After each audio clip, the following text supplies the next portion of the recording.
Hey everybody, Travis, J3's Property Enhancements. Just want to show y'all my setup real quick. Maxima 36-inch, ground force 20-inch. So the greaser, my lines that run to the end of my pressure washer, my chlorine tank. Got two 5,000 PSI 5 gallon per minute units. As you can see, here's my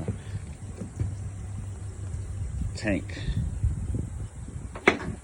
the feed that runs all the way back to what I just told you. 100 foot of hose and 300 each on each machine, double wire, non-marking. And here's my little guns and stuff. So I'm about to do this here, driveway and house. But just wanted to show you guys my setup and what I'm working with. And I'll come back probably getting you a little video of this job being done. But all right, see you soon.